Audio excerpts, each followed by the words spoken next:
Hola, soy la doctora Edith Martínez Martínez. Vamos a estudiar la homeostasia, que es el proceso que mantiene la integridad al sistema circulatorio. El daño vascular y la extravasación de la sangre activa la homeostasia para la reparación del daño celular y tisular. La homeostasia se divide en homeostasia primaria y homeostasia secundaria. La homeostasia primaria es el reclutamiento y la activación de las plaquetas para formar al tapón plaquetario.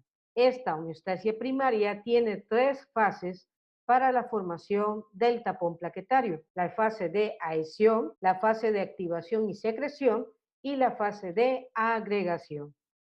La homeostasia secundaria es la activación del sistema de coagulación o la cascada de coagulación para formar la fibrina. Durante la formación de la fibrina vamos a tener tres fases: la fase de iniciación, la fase de amplificación y propagación y la fase de terminación. Una vez concluida la homeostasia secundaria, vamos a tener una cascada de fibrinólisis. Esta cascada permite la degradación del coágulo después de la reparación del daño vascular o tisular. Damos inicio a la homeostasia primaria. Las plaquetas, acuérdate que son fragmentos celulares en forma de disco, derivados de los megacariocitos. Estos pertenecen a la línea mieloides. Las plaquetas poseen un diámetro aproximadamente de 2 a 3 micras. Acuérdate que tiene forma de un disco.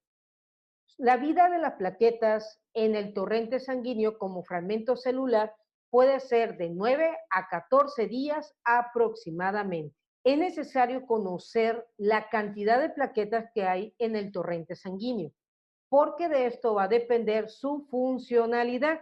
Aproximadamente su valor normal es de 150.000 a 400.000 plaquetas por milímetros cúbicos. Las plaquetas tienen múltiples funciones, pero una de sus principales funciones es que cubren al endotelio de los vasos sanguíneos lesionados, evitando su hemorragia. A las plaquetas se le estudian dos regiones. La región periférica es una región clara y recibe el nombre de hialómero, y la porción central es más oscura y se denomina granulómero. También las plaquetas presentan un sistema de microtúbulos. Esto permite el desarrollo de un aparato contráctil. Cuando las plaquetas son activadas, pierden su forma discoides a través de la concentración de calcio y emiten pseudópodos. Este cambio de morfología en la plaqueta permite su activación y funcionalidad. Dentro de la región central más oscura o granulómero, las plaquetas poseen tres tipos de gránulos: gránulos alfa, delta y lambda. Las plaquetas permiten la homeostasia primaria, pero pueden desencadenar la coagulación de la homeostasia secundaria. También las plaquetas pueden ocasionar episodios trombóticos y ser, en este caso, la patogénesis de ciertas enfermedades a nivel del sistema cardiovascular. Ahora vamos a estudiar características de la homeostasia primaria. La homeostasia primaria es el proceso donde vamos a formar un tapón plaquetario. Este tapón plaquetario es secundario a una lesión vascular. En esta imagen observamos una ruptura de la pared vascular. El primer paso que vamos a tener es el rodamiento de las plaquetas. Las plaquetas se encuentran en el plasma, entonces lo primero que va a ocurrir es que estos fragmentos celulares van a rodar sobre el endotelio hasta llegar a la superficie desprotegida de células endoteliales. La primera fase de la homeostasia es la adhesión. Está regulada por proteínas adhesivas. Observamos en esta imagen el subendotelio, tejido conectivo que le permite el soporte del epitelio de las células endoteliales. Observamos que cuando se encuentra desprovisto el vaso sanguíneo, se exponen el colágeno del subendotelio, colágeno tipo 1 y colágeno tipo 2. Cuando ocurre este proceso, vamos a observar que el endotelio genera una proteína. Esta proteína se coloca en la superficie de las células endoteliales y también se coloca en la superficie del colágeno tipo 1 y tipo 2. Esta proteína que estamos platicando es el factor de von Willebrand. Ese factor de von Willebrand es una glucoproteína sintetizada y secretada por el propio endotelio. Una de sus principales funciones es que promueve la fase de adhesión plaquetaria. Ahora observamos los elementos que se van a unir al factor de von Willebrand. Esos elementos se llaman glucoproteína 1B9. Las glucoproteínas 1B9 corresponde a la superficie de la membrana plaquetaria que se conecta con el factor de von Willebrand que se encuentra en la superficie del endotelio y en los colágenos tipo 1 y 2. De esta forma vamos a unir a las plaquetas a las células endoteliales a través de la interacción de dos proteínas, la proteína del factor de von Willebrand y la glucoproteína 1B9. Y como podemos observar, de esta manera cubrimos la superficie desprovista de células endoteliales. Sin embargo, el factor de von Willebrand puede tener alteraciones y esto nos origina la enfermedad de von Willebrand. Ahora vamos a estudiar la enfermedad de von Willebrand. Es una deficiencia hereditaria del factor de von Willebrand que ocasiona una difusión plaquetaria, sobre todo en la etapa de adhesión. Como ya platicamos, para que las plaquetas se puedan unir al endotelio, necesitas de dos proteínas. La primera es la glucoproteína del factor de von Willebrand y la segunda es la glucoproteína 1B9. En esta enfermedad vamos a encontrar hematomas, hemorragias en mucosa o hemorragias de leve a moderada en procedimientos quirúrgicos menores que se realice el paciente. Un ejemplo, una extracción dental. ¿Cómo podemos diagnosticar la enfermedad de von Willebrand? Se tiene que realizar un estudio con respecto a las plaquetas y factores de coagulación. Por lo tanto, el recuento plaquetario va a ser normal en este tipo de paciente. Sus plaquetas van a estar dentro de los parámetros normales de 150.000 a 400.000 mililitros. ¿Por qué? Porque el problema no se encuentra en las plaquetas, el problema se encuentra en el factor de von Willebrand. El INR va a ser normal de 0.8 a 1.2 porque no hay alteración en el tiempo de protrombinas. Sin embargo, donde podemos encontrar alguna alteración en este factor es en el tiempo de tromboplastina parcial activado, debido a que podemos encontrar una ligera prolongación.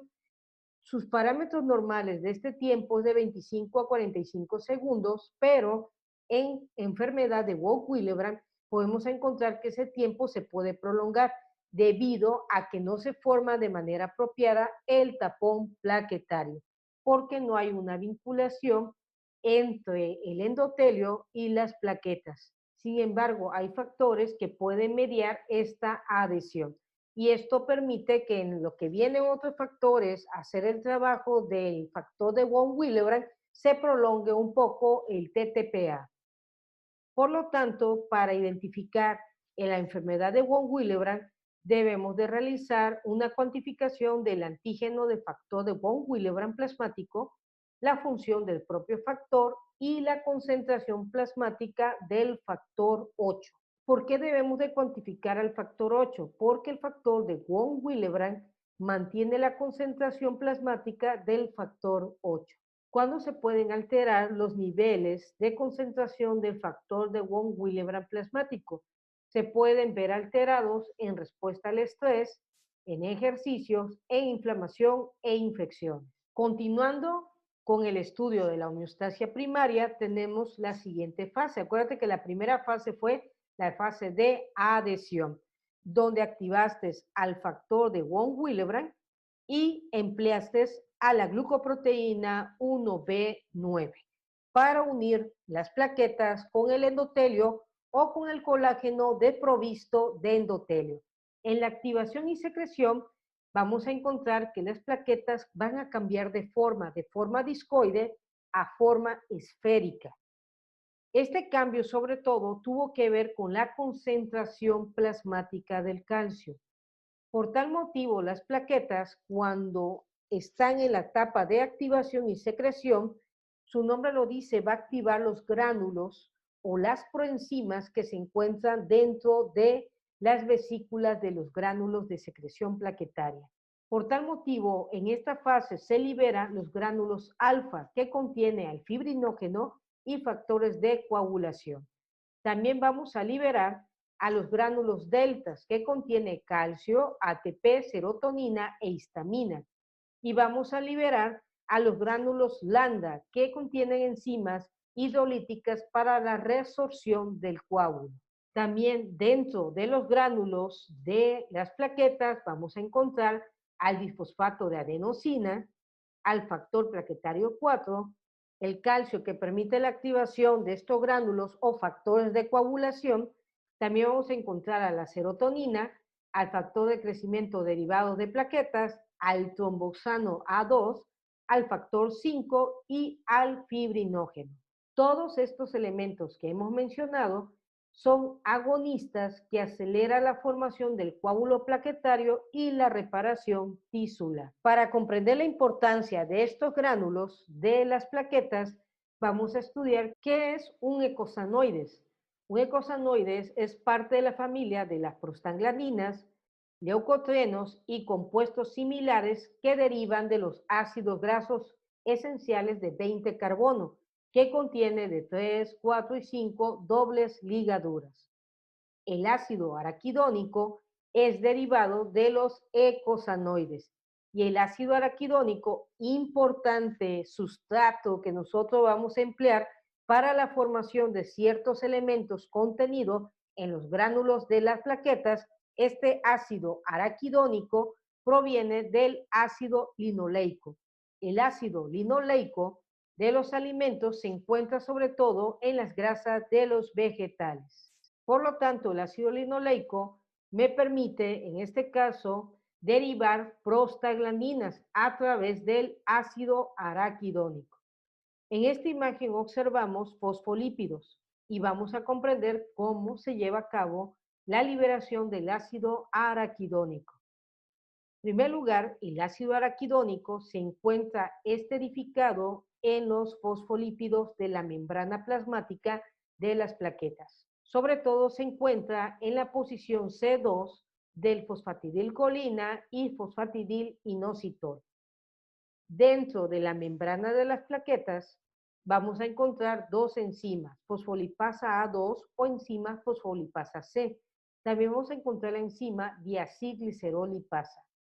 Estas enzimas son activadas a través del calcio y cuando se activan, actúan sobre el ácido araquidónico que se encuentra en el carbono 2 de los fosfolípidos antes mencionados.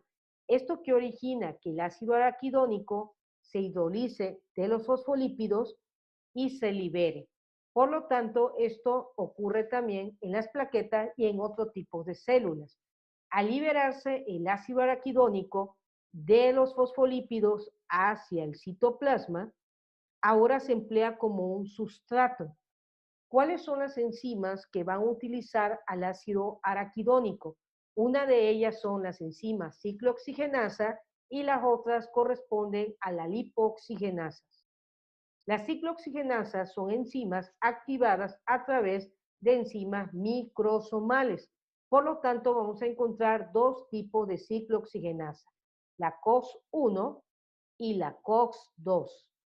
Como estamos platicando de las plaquetas, vamos a estudiar la COX-1. Y también la ciclooxigenasa, a través del ácido araquidónico, permite la formación de las prostaglandinas. Las prostaglandinas nos van a permitir la vasodilatación, pero inhibe la agregación plaquetaria. Dentro de las funciones enzimáticas de la COX-1 consiste en la formación del tromboxano A2.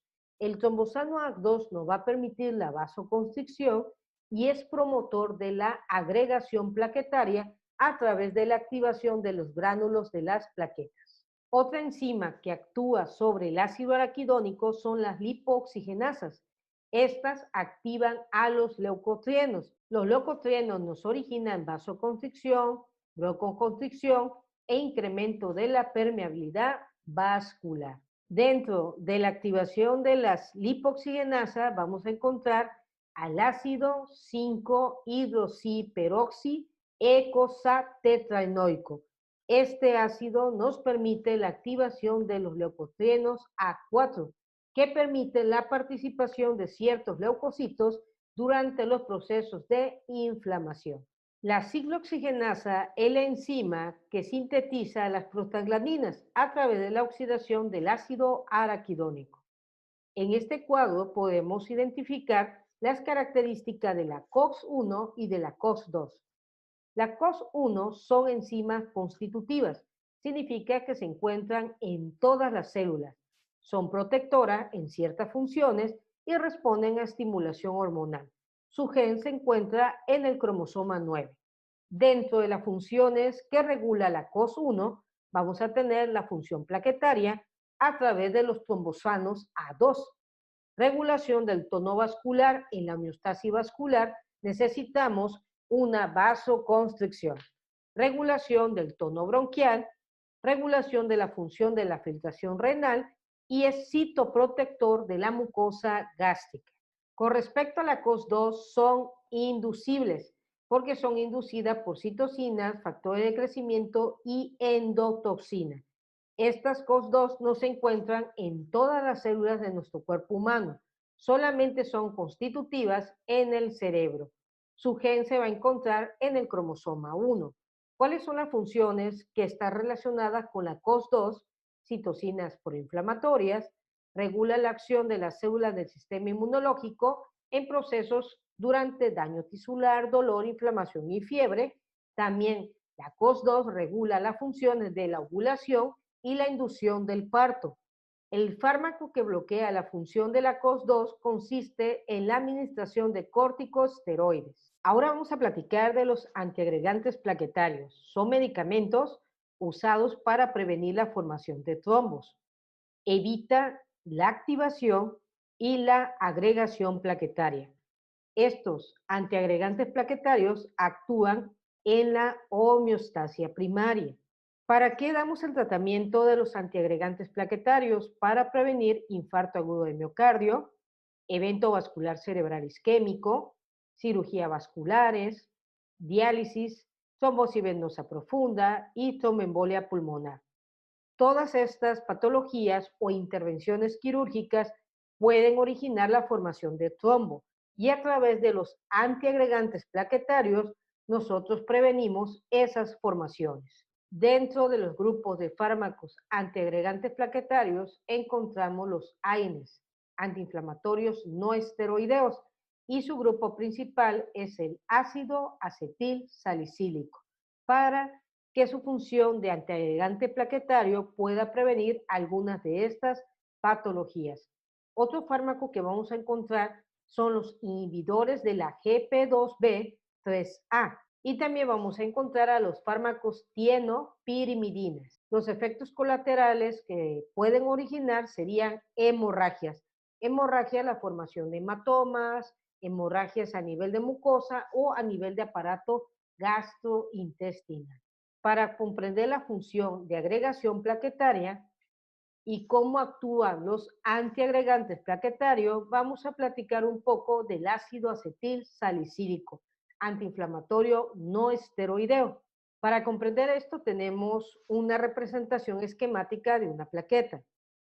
En la superficie de la membrana plasmática de esta plaqueta, que es un fragmento celular, vamos a encontrar el ácido araquidónico.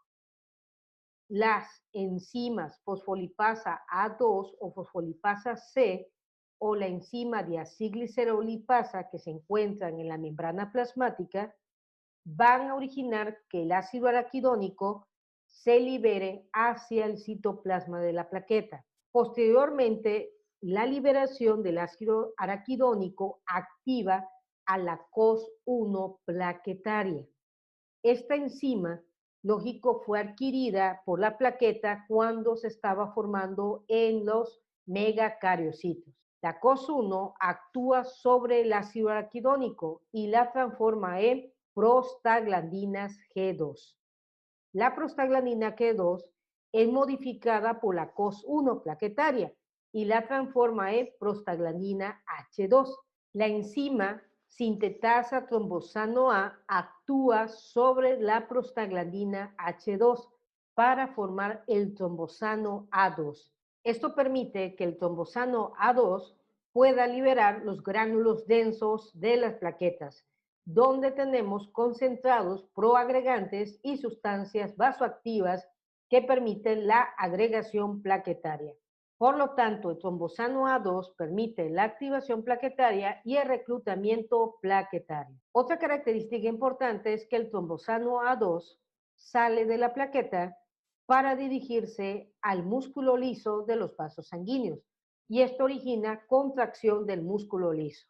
Característico de las funciones de la COX-1, activación de las plaquetas a través del trombosano y la vasoconstricción a través igual del trombosano que permitan la agregación plaquetaria. ¿Cómo actúa este ácido acetilsalicílico para evitar la agregación plaquetaria? El ácido acetilsalicílico lo que origina es que va a actuar sobre la COS1 plaquetaria.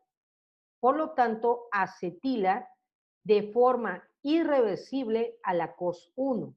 Significa que la COS1 tiene un aminoácido en posición 529 dentro de su estructura, y esto permite que la aspirina actúe sobre el hidroxilo y en este caso lo acetile. Por lo tanto, hace una inhibición de la enzima COS1. Y por tal motivo, si yo inhibo la COS1 no va a poder transformar al ácido araquidónico en prostaglandina G2 y por lo tanto no va a poder transformar la prostaglandina G2 en prostaglandinas H2 y esta sea activada por la sintetasa trombosano A2 y por lo tanto no se va a formar trombosano A2 que me permite la liberación y activación de los gránulos de la plaqueta y la vasoconstricción. Como las plaquetas son fragmentos celulares anucleados, por lo tanto no van a poder originar síntesis de nueva COS1 ni tampoco la producción de trombosano A2. Y esta inhibición enzimática que ha originado el ácido acetilsalicílico se prolonga en el tiempo de vida de las plaquetas. Por eso, cuando se va a realizar una intervención quirúrgica en un paciente que está tomando ácido acetilsalicílico, se recomienda 7 días aproximadamente la suspensión del ácido acetilsalicílico, pero no tanto es del fármaco, sino porque es el tiempo en que se van a renovar las plaquetas y ya no vamos a encontrar plaquetas que tenga una inhibición de acetilación a través de su enzima COX-1. Otra característica importante que dentro de los gránulos de la plaqueta vamos a encontrar adenosín disfosfato. Este adenosín disfosfato es un mediador potente de la agregación plaquetaria.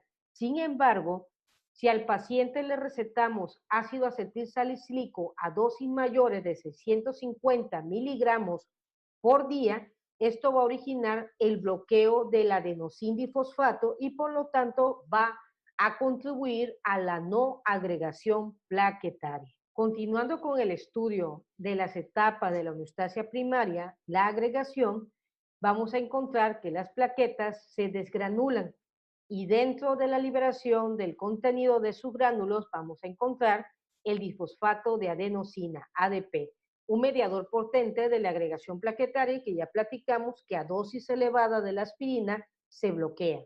¿Cuál es la función del disfosfato de adenosina?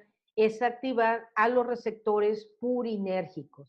Y estos receptores me permiten la formación y estabilización del trombo plaquetario. Y esto es importante porque si se activan los receptores purinérgicos a través del ADP, me va a permitir el siguiente paso de la agregación plaquetaria. Sin embargo, como ya hemos mencionado, las plaquetas se relacionan con la patogénesis de eventos trombóticos. Por tal motivo, nosotros necesitamos otorgarle tratamiento a los pacientes que tienen alto riesgo de eventos trombóticos. Tenemos que otorgarle terapia antiplaquetaria para evitar la agregación plaquetaria. Y por tal motivo, empleamos los fármacos de tienopiridinas. Dentro de estos fármacos vamos a encontrar al clopidogrel y el prasugrel. Estos fármacos, tanto el clopidogrel como el prasugrel, va a originar un bloqueo en los receptores purinérgicos. Al bloquearse los receptores purinérgicos, por lo tanto, no vamos a tener la formación y estabilización de los trombos, porque es un bloqueo irreversible. Vuelvo a comentarte que las plaquetas son fragmentos celulares y si se bloquea un receptor, no tienen núcleo para la síntesis de nuevos receptores. Por tal motivo, se va a bloquear la formación y estabilización del trombo y no vamos a permitir la última etapa de la agregación plaquetaria mediada por el complejo de glicoproteínas 2B3A. De esta forma van a actuar los fármacos de tienopiridinas, como en el caso del clopidogrel. Este fármaco es empleado en pacientes que tienen angina de pecho por lesiones de arterias coronarias que pueden originar eventos trombóticos, obstruir la arteria y ocasionar un infarto agudo de miocardio. Continuando con la homeostasia primaria y platicando de la fase de agregación plaquetaria, vamos a encontrar que las plaquetas se han desgranulado. Y aquí podemos observar al factor de von Willebrand unido al colágeno de la lámina subendotelial y también encontramos al receptor de glucoproteína 1B9. Estos elementos permitieron, junto con el tromboxano A2, estimular la unión de las plaquetas con otras y la vasoconstricción que ya platicamos. El tromboxano A2 permitió el reclutamiento de más plaquetas y el crecimiento del coágulo. Tanto el tromboxano A2 como otros mediadores plaquetarios activan al receptor GP2B3A. Este receptor es un complejo de glicoproteínas que me permiten la agregación plaquetaria. Por tal motivo, cuando se activa la glucoproteína 2B3A, vamos a tener que este receptor permite la unión del fibrinógeno. Y el fibrinógeno se une con otro receptor igual, GP2B3A, y de esa manera vamos haciendo la agregación plaquetaria. Entonces la agregación plaquetaria inició con el factor de von Willebrand cuando se unió a la glucoproteína 1B9, posteriormente a través del trombosano y la liberación de los gránulos de la plaqueta, permitieron, en este caso, activar a la glucoproteína 2B3A y unir el fibrinógeno a través de esa glucoproteína para hacer la agregación plaquetaria. En la homeostasia primaria se va a lograr esto, un tapón plaquetario no definitivo, un tapón plaquetario que es débil y que el propio torrente sanguíneo lo puede desprender. Por lo tanto, esto se llama tapón hemostático temporal de plaquetas. Y aquí vamos a tener escasa fibrina, que esta fibrina me vaya activando otros factores de coagulación. Una vez logradas todas las fases de la agregación plaquetaria, ahora vamos a tener la homeostasis secundaria, que es el tapón definitivo, y este tapón va a estar otorgado por los 13 factores. Un dato muy importante de la glucoproteína 2B3A es que el cambio de la plaqueta en su forma discoide a su forma aplanada con pseudópodos permite activar de 50.000 a 80.000 receptores GP2B3A. Y por lo tanto me va a permitir la unión no solamente del fibrinógeno para la agregación plaquetaria, sino también va a permitir la unión de ligandos como vitromentina, fibronectina, así también como el factor de von Willebrand. Todos estos elementos me van a permitir la agregación plaquetaria. Sin embargo, tenemos también terapia antiplaquetaria para evitar la agregación plaquetaria. Y esta terapia es muy útil sobre todo para pacientes que tienen síndrome coronarios agudo. Por lo tanto, vamos a tener los fármacos inhibidores de la glucoproteína 2B3A. Dentro de esos inhibidores, lo que van a hacer es bloquear la vía final común de la agregación plaquetaria. Y por lo tanto, vamos a tener al fármaco tirofiban. Este fármaco tirofiban es un péptido mimético, que significa que este fármaco crea una proteína que se va a unir y va a suplir, en este caso, la función del receptor de la glucoproteína, por lo tanto va a mimetizar su función, mas no va a permitir la agregación plaquetaria, porque al no ser la glucoproteína 2B3A, no va a ser identificada ni por el fibrinógeno ni por estos ligandos. El otro fármaco que va a actuar para inhibir a la glucoproteína 3B3A es el fármaco llamado axizimab. Este es un anticuerpo monoclonal químico murínico. Por lo tanto, este anticuerpo, cuando llega al receptor, bloquea la información del receptor. El otro fármaco que vamos a tener es el fármaco de ectifibatide. Este fármaco es extraído del péptido cíclico del veneno de la serpiente de cascabel y este fármaco bloquea a la glicoproteína 3B3A y por tal motivo no se lleva a cabo la agregación plaquetaria de la homeostasis primaria. Ahora vamos a platicar de la homeostasia secundaria. Ya aprendimos la homeostasia primaria, que tiene que ver con la formación de la agregación plaquetaria y un tapón plaquetario no definitivo y temporal. En la homeostasia secundaria vamos a encontrar que es la activación de los factores de coagulación. Son 13 factores de coagulación para formar un tapón hemostático definitivo. Para comprender esa etapa de los factores de coagulación, vamos a clasificar la formación de la fibrina en 3 grandes fases. Esas fases corresponden a la fase de iniciación, donde vamos a encontrar baja producción de la trombina, que causa la activación de las plaquetas y la formación de una red de fibrina. Así también vamos a encontrar la activación del factor tisular. En la fase de propagación va a haber mayor producción de la trombina y en la fase de terminación se inhibe la activación de la protrombina y se inactiva la trombina libre. La homeostasia secundaria se divide en 2 grandes vías, la vía intrínseca y la vía extrínseca. Ambas vías van a concluir en una vía común. Vamos a estudiar ahora la vía intrínseca. La pregunta que nos haremos es ¿cuándo se activa la vía intrínseca? Esta vía es alternativa de la coagulación en las superficies de contacto. Vemos en esta imagen no hay ruptura de las paredes vasculares, sino hay un daño a nivel del endotelio. Esto origina que se estreche la luz del vaso sanguíneo y al pasar las plaquetas por una zona estrecha genera turbulencia y puede originar contacto sobre el endotelio y la activación de la cascada de coagulación.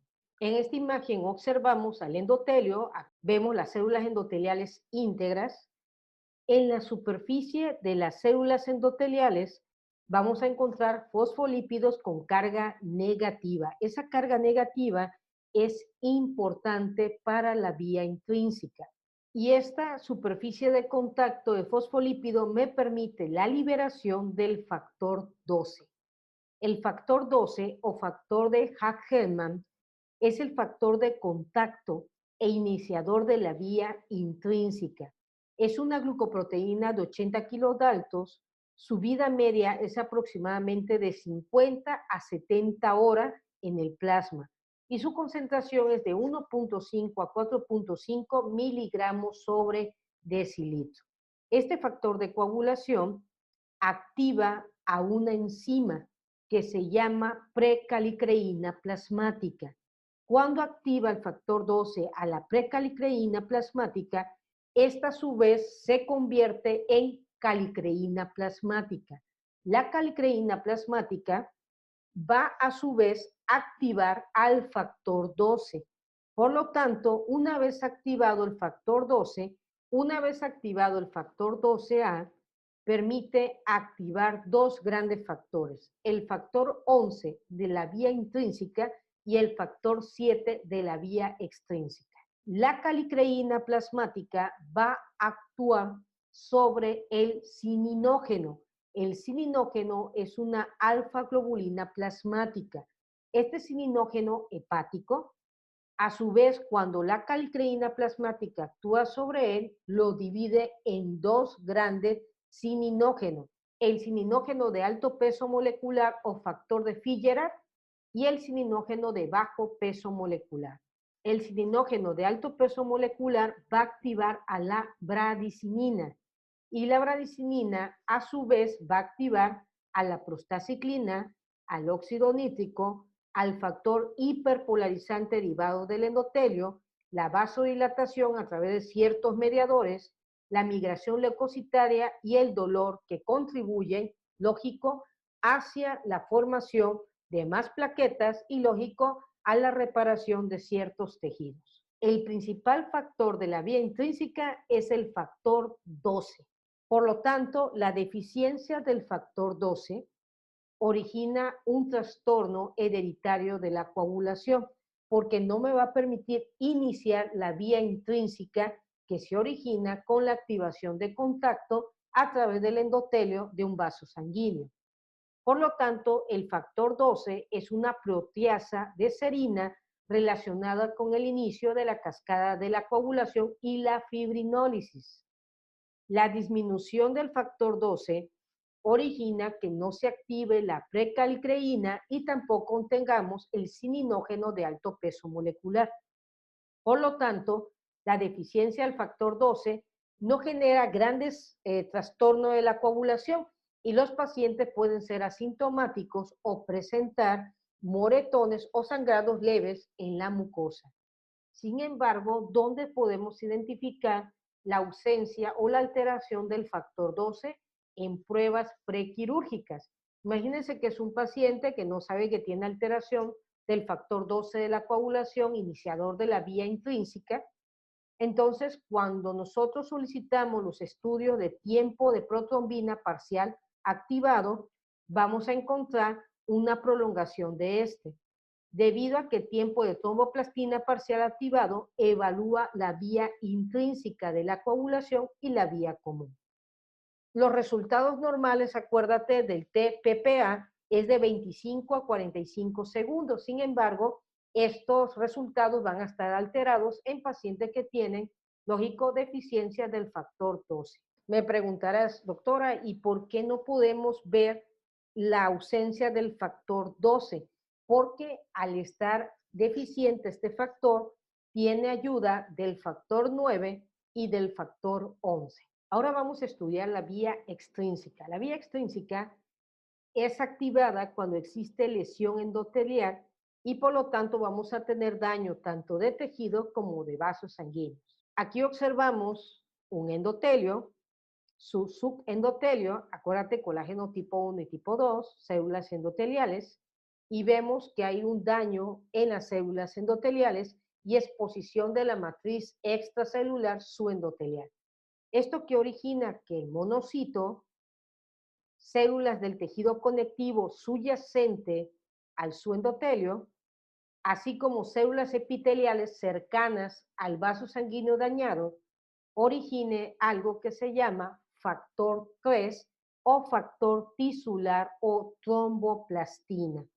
Este es un cofactor, es una glicoproteína de 35 a 45 kilos de alto, sintetizada por las células monocito, células del tejido conectivo, como en el caso de un fibroblasto, o células epiteliales. Por lo tanto, su concentración plasmática es de 0 miligramos sobre decilitro, que significa que el factor 3 o factor tisular o tromboplastina no lo vamos a encontrar en el torrente sanguíneo, en el plasma, sino la localizamos en el sitio de lesión tisular y vascular. Este factor 3 va a permitir que cuando se libere se va a posicionar en la superficie de las plaquetas que se formaron, lógico, y se agruparon a través de la homeostasia primaria, a través de la agregación plaquetaria. Entonces, el factor tisular se coloca en la superficie y esto va a permitir la evolución del trombo o tapón plaquetario temporal a definitivo. ¿Cómo se logra esto? Bien, el calcio más el factor tisular va a permitir la activación del factor 7. El factor 7 se activa y se une con el factor tisular y conforma uno de los principales complejos de la vía extrínseca, el complejo factor tisular, factor 7 activado.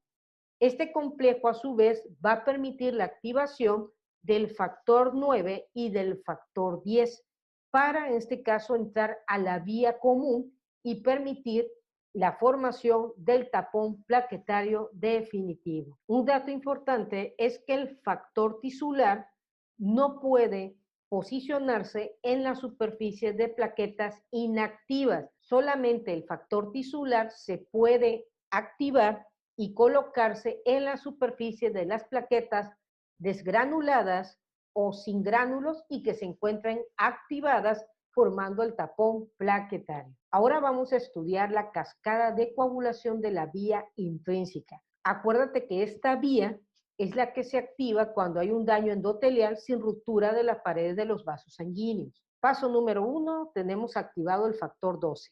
El factor 12 activa el factor 11. El factor 11 también se le conoce como el factor antihemofílico tipo C. Significa que si llega a faltar al factor 11, el paciente tiene hemofilia tipo C. También se le conoce como antecedente tromboplástico del plasma y es un factor de contacto. El factor 11 activado es el factor intrínseco del factor 9. Significa que el factor 11 me permite activar el factor 9. ¿Qué característica tiene el factor 11? Es una glucoproteína hepática de 160 kilodalto, se asocia al plasma con el cininógeno, tiene una vida aproximadamente media plasmática de 45-80 horas, tiene una concentración plasmática de 0.4 a 0.6 miligramos sobre decilitro y su gen se va a encontrar en el cromosoma 4. Una vez activado el factor 11 a través del factor 12, ahora vamos a activar el factor 9. El factor 9 es el factor antihemofílico tipo B. Significa que las personas que tienen hemofilia tipo B es porque carecen del factor 9. También se le llama factor de Crispman. El factor 9 es la enzima del complejo tenasa intrínseco. Es una glucoproteína hepática de 58 kilodaltos dependiente de vitamina K. Por lo tanto, su vida media es de 18 a 25 horas. Sus concentraciones plasmáticas son de 0.4 a 0.5 miligramos sobre decilitro y sus genes se van a encontrar en el cromosoma X. Hemos activado ahora el factor 9. Ahora, ¿qué va a ocurrir aquí? Ya tenemos activado el factor 9 y ¿qué ocurre? Las plaquetas y las células endoteliales a través del factor de von Willebrand, ese que permitió la unión de la glucoproteína 1B9 para empezar a hacer la agregación plaquetaria, una de las funciones del factor de von Willebrand es la activación del factor 8. El factor 8 es el factor antihemofílico tipo A.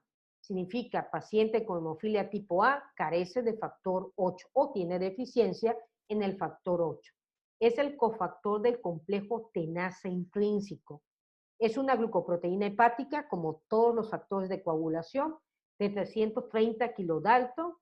Se asocia en el plasma con el sinógeno de alto peso molecular. Tiene una vida media de 8 a 12 horas aproximadamente. Una concentración plasmática de 0.5 a 1 miligramos sobre decilitro y su gen se encuentra en el cromosoma X. El factor 8 se une con el factor 9 y forma el complejo tenasa. El complejo tenasa es el complejo más importante de la vía intrínseca. Es el que me va a permitir la activación de la cascada de coagulación que va a lograr la consolidación del tapón plaquetario definitivo. Entonces, el complejo tenaza formado por el 9 y por el 8 activan al factor 10, factor importante de la vía común. El factor 10 es el factor de Stuart-Brouwer. Es una autotrombina C, es la enzima del complejo de la protrombinasa, complejo importante para la vía común.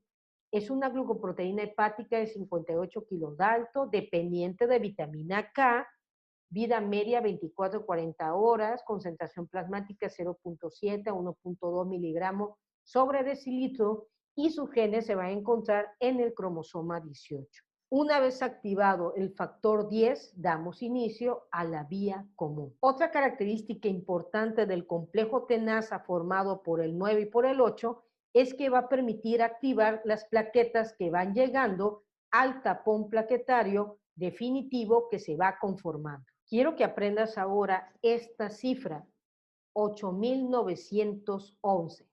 La cifra 8.911 es una cifra mnemotécnica que me permite identificar los factores de coagulación asociados a la hemofilia. El factor 8 activado está asociado a la hemofilia tipo A y su gen se va a encontrar en el cromosoma 10. El factor 9 es el factor carente o defectuoso en la hemofilia tipo B y su gen se encuentra en el cromosoma X. Y el factor 11 es el factor de la hemofilia tipo C y se encuentra en el cromosoma 4 sus genes. ¿Por qué es necesario saber en qué cromosoma vamos a encontrar estos factores? Porque la hemofilia es un trastorno hemorrágico hereditario con disminución o ausencia de la actividad procoagulante de los factores 8 para el tipo A, factor 9 para el tipo B y factor 11 para el tipo C. ¿Y por qué? Es muy preguntado en los exámenes de fisiología y en los exámenes nacionales de residencia médica. Te pongo un ejemplo del trastorno hemorrágico hereditario, la hemofilia tipo B severa, que se llevó a cabo en los descendientes de la reina Victoria. Sus descendientes se casaron entre sus familiares y esto originó que el gen defectuoso ubicado en el cromosoma X permitiera que esta familia tuviera más de un miembro con hemofilia tipo B severa. El Día Mundial de la Hemofilia es el 17 de abril. Como ya te platiqué, la hemofilia es una enfermedad que afecta la coagulación. Se caracteriza por moretones extensos o hematomas, sangrado nasal, sangrado abundante en caso que exista alguna lesión y sangrado durante intervenciones quirúrgicas. También vamos a tener síntomas internos como viene siendo hematuria, sangrado a nivel del aparato digestivo y presencia de hematomas. Ahora vamos a estudiar la cascada de coagulación de la vía extrínseca. Ya aprendimos la vía intrínseca. La vía extrínseca comienza con el complejo formado por el factor tisular más la activación del factor 7. El factor 7 es un factor dependiente de vitamina K.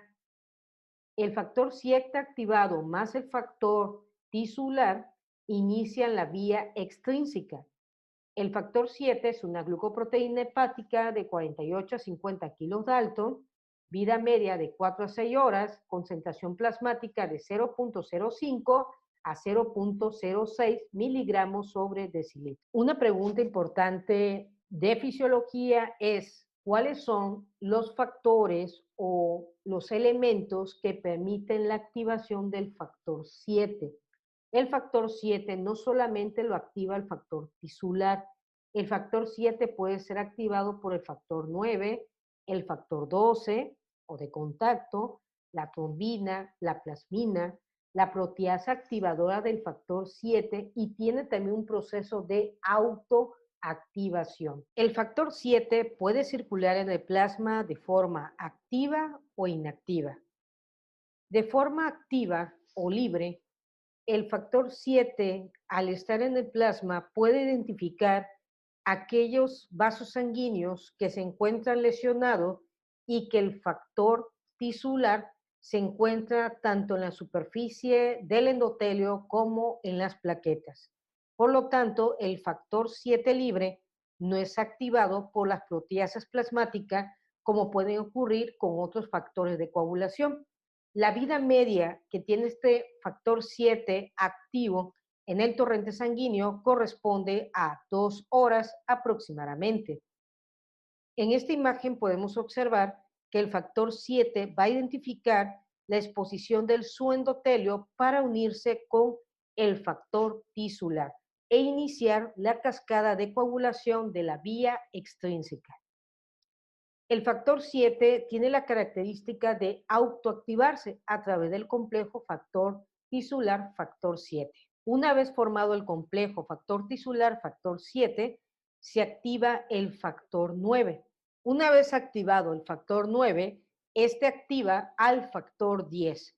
Este factor 10 enlaza tanto la vía extrínseca como la vía intrínseca hacia la vía común. Ahora vamos a platicar la vía común de la cascada de coagulación. Iniciamos con el factor 10. El factor 10 fue activado por la vía intrínseca a través del complejo tenaza, formado por el factor 9 y el factor 8. Y por la vía extrínseca fue activado por el complejo factor tisular y factor 7 activado. El factor 10 activado va a activar al factor 5. El factor 5 es el cofactor del complejo prototrombinasa.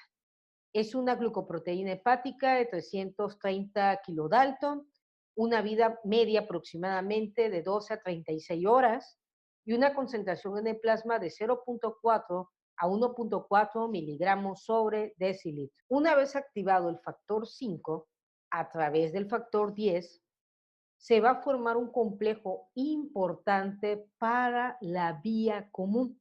Es el complejo de protrombinasa.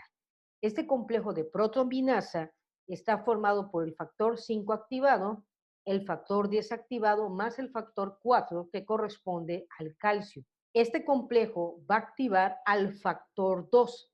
El factor 2 es el factor de la protrombina. Este factor de protrombina es el factor 2, es el factor dependiente de vitamina K, es precursor inactivo de la trombina. Es una glucoproteína hepática de 72 kilodalton, vida media 60-72 horas posteriormente a su activación y concentración plasmática de 10 a 12 miligramos sobre decilitro. La protrombina, factor 2, cuando es activado se convierte en trombina. Esta trombina es una enzima plasmática, potente activador plaquetario, activa receptores de proteasas, PAR, para la liberación de los gránulos alfa de las plaquetas. En los gránulos alfa de la plaqueta se va a almacenar el factor 5. Este factor 5 liberado de los gránulos alfa de las plaquetas se va a unir al complejo de protrombinasa para activar a la protrombina y posteriormente se convierta en trombina. La trombina también activa al factor 13 de coagulación. La trombina, a su vez, va a actuar sobre el fibrinógeno, que el fibrinógeno corresponde al factor 1 de la cascada de coagulación. Acuérdate que los números de los factores fueron colocándose de acuerdo a su descubrimiento. Entonces, el fibrinógeno es el primer factor descubierto en la cascada de coagulación. Este fibrinógeno es convertido en fibrina a través de la enzima de la trombina. La trombina lo que hace es que un polímero muy grande como el fibrinógeno lo convierte en monómero. Esos monómeros van a conformar a la fibrina. La fibrina es una proteína fibrosa que resulta de la fragmentación del fibrinógeno, producto primario de la cascada de coagulación y el último sustrato de la fibrinólisis. Posteriormente, la fibrina se agrupa, hace una red fibrosa alrededor de las plaquetas que ya fueron activadas, que ya están desgranuladas, que están haciendo un tapón plaquetario temporal y ahora lo vamos a hacer permanente. Entonces la fibrina se acomoda, pero sigue siendo una red laxa, fácilmente de poder desprender de la superficie dañada del vaso sanguíneo o de las estructuras adyacentes lesionadas. Por tal motivo, la misma trombina activa al factor 13. El factor 13 es el factor estabilizador de la fibrina. Es un simógeno, es una transaminasa que entrelaza la fibrina. Es una glucoproteína multimérica, su peso de 320 kilodalton, la vida media de 168 a 288 horas. Su concentración es plasmática de 1 a 2 miligramos sobre decilitro y le permite la estabilidad del coágulo de fibrina. Y el factor 13 otorga estabilidad a las plaquetas desgranuladas y activadas y a la fibrina y se forma el tapón plaquetario definitivo, originando que la sangre no se escape a través de la ruptura del vaso sanguíneo. De esta forma hemos concluido la hemostasia primaria y la hemostasia secundaria. Y en la hemostasia secundaria, la cascada de coagulación, que a su vez se clasifica en intrínseca y extrínseca, y ambas confluyen en una vía común. Por lo tanto, las preguntas que siempre realizamos en fisiología es: ¿cuáles son los complejos de la cascada de coagulación? El complejo tenaza, formado por el 9 y el 8 de la vía intrínseca. El complejo del factor tisular y el factor 7 de la vía extrínseca.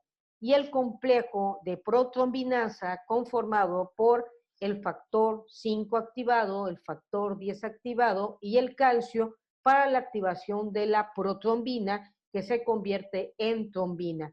Y la trombina, su activación permite que el fibrinógeno, un polímero muy grande, sea fragmentado en monómeros para formar a la fibrina. Y la fibrina da estabilidad a las plaquetas siempre y cuando el factor 13 llegue y estabilice la fibrina y las plaquetas para el tapón plaquetario definitivo. Significa que la persona no deja de sangrar si no activamos el factor 13 de la coagulación. Ahora vamos a estudiar la fibrinólisis y anticoagulación. El factor 1 es el factor del fibrinógeno. El fibrinógeno es una glucoproteína sintetizada en el hígado. Se mide por métodos químicos e inmunitarios. Su valor normal es aproximadamente de 200 a 400 miligramos sobre decilitro. En condiciones de estrés, como en el caso de este accidente que estamos observando, un paciente policontundido o politraumatizado, podemos encontrar que el fibrinógeno puede estar elevado hasta 800 miligramos sobre decilitro. La vida media que tiene esta glucoproteína es de 3 a 5 días y es una glucoproteína de la vía común. Por lo tanto, participa en la hemostasia secundaria. El fibrinógeno es fragmentado por la trombina. La trombina llega al fibrinógeno y lo fragmenta en monómeros, que corresponde a la proteína fibrosa de fibrina. Y el factor 13, como ya lo estudiamos, es la que va a ocasionar la estabilidad a la malla de fibrina. ¿Cómo realiza este proceso? A través de formación de enlaces covalentes entre los dímeros D en la fibrina polimerizada. Cuando se lleva a cabo la totalidad de la reparación de los tejidos vasculares y tisulares, el endotelio sano origina una proteína, el activador tisular del plasminógeno, TPA. El TPA, una vez originado por las células endoteliales adyacentes al tejido que se ha reparado, el TPA es una glucoproteína de 65 kilodaltos con propiedad trombolítica. Activa la conversión del plasminógeno en plasmina. El plasminógeno es una profibrilicina sintetizada por el hígado. Cuando el activador tisular del plasminógeno actúa sobre el plasminógeno, este origina la plasmina. La plasmina tiene la propiedad de degradar la fibrina en productos de degradación de menor tamaño. La fibrinólisis es mediada por la plasmina. Es la responsable de remover en etapas tardías del trauma vascular o trombosis patológica, el tapón plaquetario definitivo. Y como ya mencionamos, la plasmina va a degradar a la fibrina en productos de degradación de menor tamaño.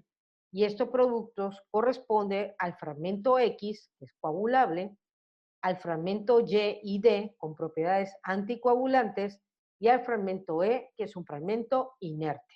Y aquí tenemos un mecanismo de retroalimentación positiva que, de acuerdo a los niveles de plasmina que tengamos en el torrente sanguíneo, va a permitir que la misma plasmina inactive al TPA, al activador tisular del plasminógeno. Y si se inactiva el TPA, este ya no va a actuar sobre el plasminógeno para, en este caso, convertirse en plasmina. El dímero D o DD es el principal producto de la degradación de la fibrina por la plasmina.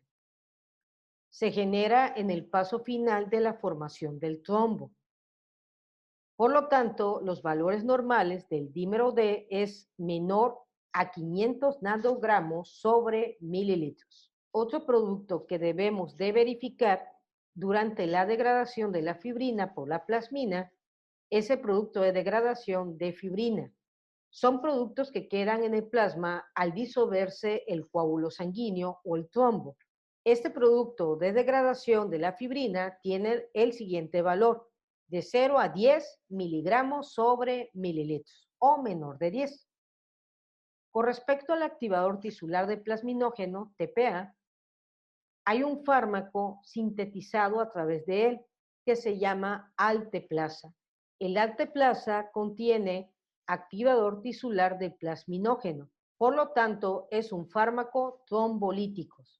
Estos fármacos se emplean cuando los pacientes presentan accidente vascular cerebral de tipo isquémico o, en este caso, están presentando infarto agudo de miocardio. A través de ciertas intervenciones de cateterismo permiten la fibrinólisis del coágulo sanguíneo que está obstruyendo el vaso. Uno de los temas importantes de la anticoagulación es la relacionada con el factor 10. El factor 10, cuando abandona la superficie celular de las plaquetas, es inhibido por la proteína antitrombina 3. La antitrombina 3 es un inhibidor del factor tisular. Es una glucoproteína plasmática de la superficie de proteínas serpentinas o inhibidores de la proteasa de serina con función de inhibidor de la coagulación. Una de sus funciones es inhibir al factor 10, que es el factor de la vía común de la cascada de coagulación. Otro ejemplo de inhibición corresponde al heparansulfato. El heparansulfato es un glucosaminoglucano de la superficie de las células endoteliales y lo que hace es aumentar la velocidad de inhibición de la antitrombina 3 sobre el factor 10. Uno de los fármacos muy utilizados en clínica es la heparina. La heparina es una sustancia endógena con propiedades anticoagulantes. Es una mezcla heterogénea de monopolisacáridos sulfatados, como en el caso del heparansulfato, y por lo tanto incrementan la velocidad de inhibición de la antitrombina 3. La heparina se clasifica en heparina no fraccionada, estándar, HNF, y heparina de bajo peso molecular, HBPM. Si en un paciente se le administra heparina, la heparina activa a la antitrombina 3, favoreciendo no solamente la inactivación del factor 10, sino también inactivando a los factores 9, 11, 12 y al factor 2. Por lo tanto, la heparina es empleada como profilaxis y tratamiento de trombosis venosa profunda, coagulación intravascular diseminada o tromboembolia de tipo pulmonar, quirúrgica y arterial. Sin embargo, estos tipos de fármacos, como la heparina, puede originar hemorragias. tanto a nivel nasal, a nivel de mucosa, a nivel de aparatos y sistemas. El antídoto en caso de una intoxicación por heparina es la protamina. La protamina es antagonista de la heparina, por lo tanto, inhibe la acción de la heparina de sobreestimular la antitrombina y de esa forma evitar bloquear los factores 10, 9, 11, 12 y 2. Con respecto a la anticoagulación, el endotelio sano puede originar factores que permitan la fibrinólisis o la anticoagulación posterior al reparo de los tejidos. El primer elemento que vamos a estudiar se llama inhibidor de la vía del factor tisular. Esta proteína inhibe al complejo factor tisular factor 7. Otro elemento que origina el endotelio sano es la trombomodulina. Esta trombomodulina inhibe a la trombina y al mismo tiempo activa a la proteína S. La proteína S es el cofactor de la proteína C. Significa que la proteína S activa a la proteína C y la proteína C es el elemento que inactiva al factor 8 y al factor 5. Otro elemento originado por el endotelio sano es el óxido nítrico y la prostaciclina 2. Estos dos elementos van a actuar en las plaquetas inhibiendo al tromboxano. Por lo tanto, el tromboxano no va a poder liberar los gránulos de la plaqueta y originar vasoconstricción. Tenemos el siguiente elemento que corresponde a ecto-ADP-ASA. Este elemento va a inhibir al ADP. Acuérdate que el ADP, adenosín bisfosfato, es importante para la agregación plaquetaria. Otro elemento importante de las células endoteliales es el elemento PKHMHK. Este elemento es un factor de contacto. Este elemento de contacto actúa sobre prourosinasa.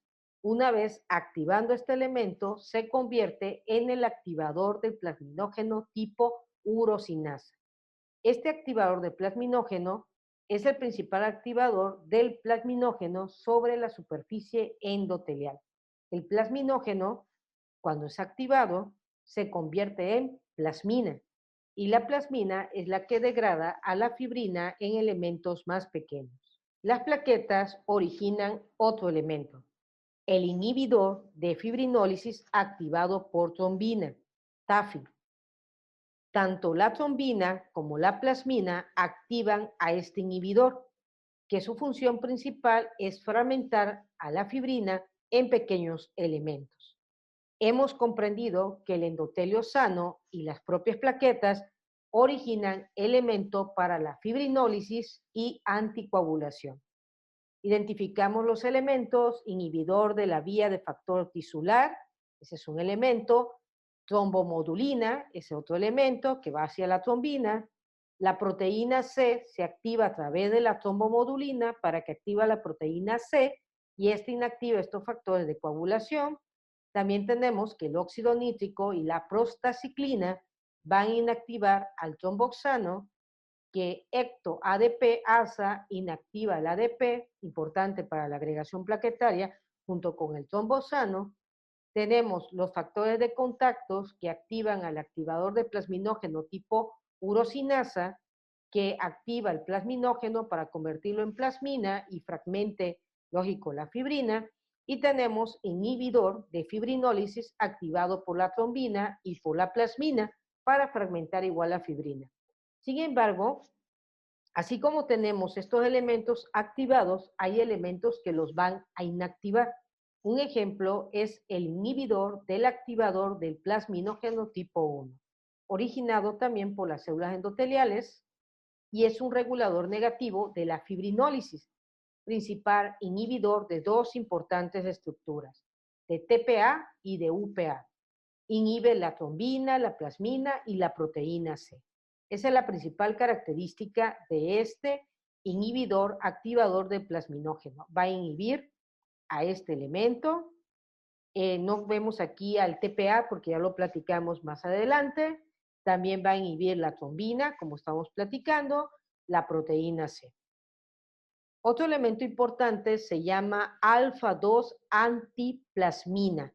El alfa-2 antiplasmina se encuentra en los gránulos de las plaquetas. Esta es una molécula sintetizada en el hígado, almacenada en los gránulos alfa de la plaqueta, entonces vamos a inhibir la plasmina. Otro elemento que es importante para la anticoagulación es la proteína Z. Esta proteína Z activa al inhibidor de la proteína Z, y a su vez inactiva a dos factores de coagulación, al factor 10 y al factor 11. Continuando con nuestro estudio, tenemos la siguiente cuestión. ¿Por qué se inyecta 1 miligramo intramuscular de vitamina K en un recién nacido dentro de las primeras 6 horas de su nacimiento? ¿Por qué será que siempre cuando tenemos a un pequeño tenemos que inyectar 1 miligramo de vitamina K intramuscular? La respuesta es porque la vitamina K se sintetiza en la flora intestinal y el recién nacido, su intestino carece de bacterias, es un intestino estéril. Por lo tanto, va a carecer de estreptococo, bacteroides, lactobacilo, que permiten la síntesis de la vitamina K.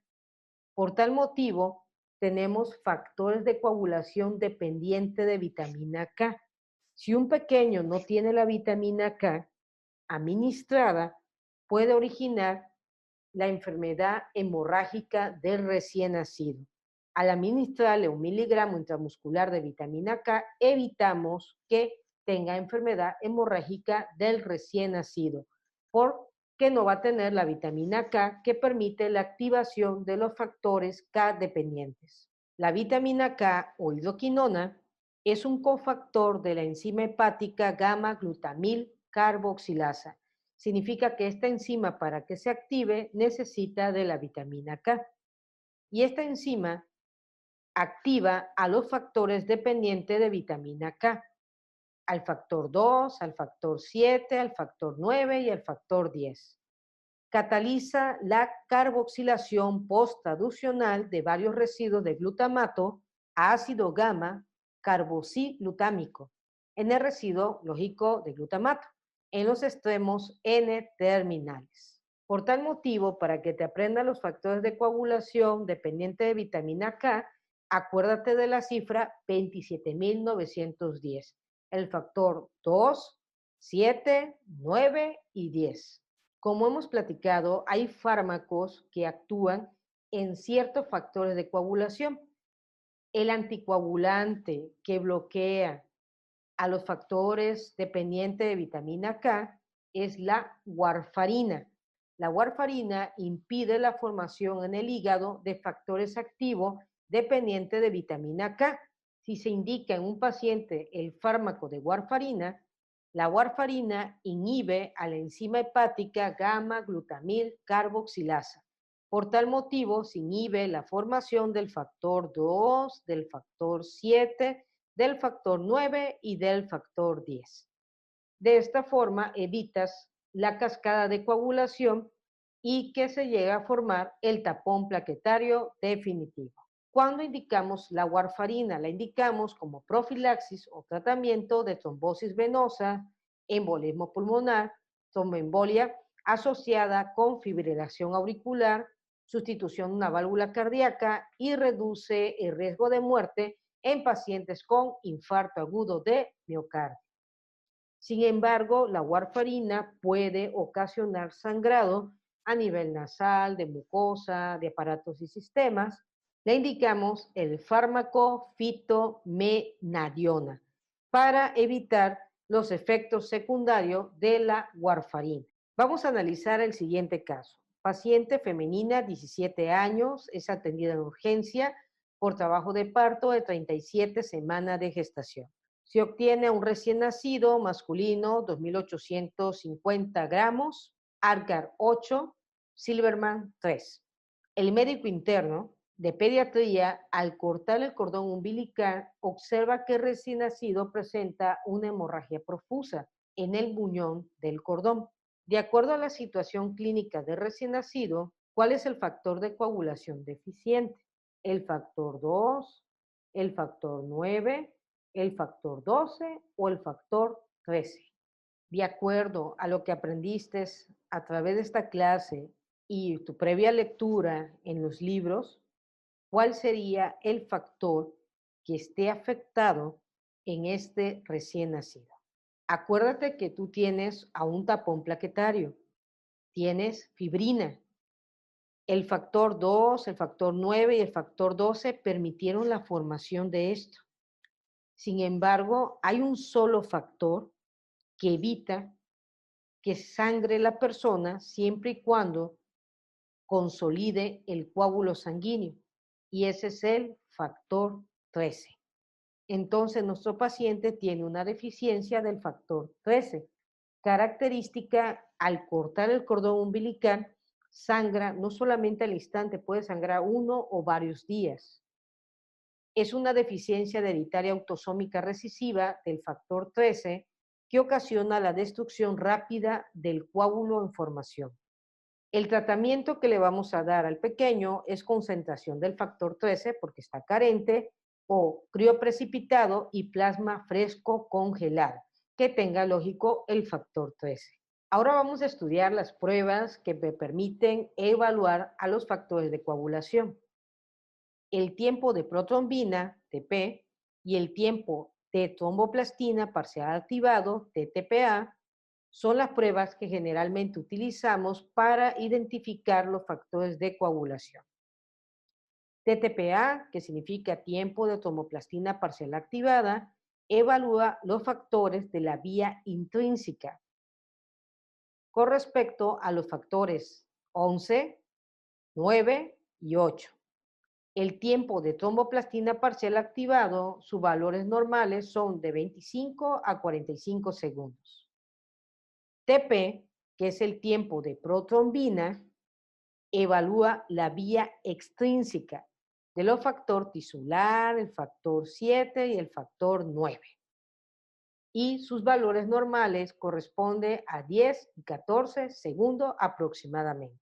Ambas, tanto TTPA como TP, evalúan la vía común a través del factor 10. El tiempo de trombina, que equivale a 9 y 35 segundos, evalúa la funcionalidad del fibrinógeno y la fibrina. Con respecto a la biometría hemática, se requiere 2 mililitros de sangre. Por lo tanto, cuando se vaya a estudiar los factores de coagulación, se tiene que solicitar un tubo, como estamos viendo ahí, de ensayo con tapón morado. Este tubo en su interior va a tener EDTA como anticoagulante. Los anticoagulantes son sustancias químicas que impiden o retrasan la coagulación de la sangre, como ya lo vimos ahorita. Y por lo tanto, para evaluar los factores de coagulación, tenemos los anticoagulantes como EDTA, heparina y citrato. ¿Para qué nos sirven estos anticoagulantes a través de ese tubo de ensayo con tapón moradito? Nos sirve para conservar la muestra, no alterar el tamaño de los hematíes, evitar la hemólisis, evitar la agregación plaquetaria, que lo que no queremos es que se activen las plaquetas para verificar si se encuentran de manera apropiada o están los valores apropiados de los factores de coagulación o todos esos elementos que vimos que estuvieron en la homeostasia primaria y en la homeostasia secundaria. Y por lo tanto tampoco altera la morfología de los leucocitos. Algo importante es que debemos de cuidar el tiempo transcurrido entre la extracción de la sangre para realizar las pruebas correspondientes de los factores de coagulación. Por tal motivo, si en el camino te encuentras con una cirugía o tienes algunos pendientes con respecto a tu guardia y contigo portas esas pruebas y han transcurrido más de 4 horas de la tomada hemática para analizar los valores plasmáticos de los tiempos de coagulación, entonces esto puede originar que se inactive factores lábiles, sobre todo el factor 5 y el factor 7. Y esto otorga resultados de tiempo prolongado sin que se refleje la condición del paciente, porque tuviste contigo el tubo de ensayo con tapa moradita y hasta que te desocupaste fuiste a verificar al laboratorio para tener su resultado. Ten mucho cuidado, a veces se alteran los factores de coagulación por la manera en que nosotros tratemos los estudios o durante la muestra de lo mismo. El EDTA es el ácido etilendiamino tetracético. Este ácido actúa como un efecto quelante sobre el calcio. Acuérdate que el calcio activa a la protrombina. Acuérdate que el calcio activa la protrombina. La protrombina se convierte en trombina. La trombina actúa sobre el fibrinógeno para convertirlo en fibrina.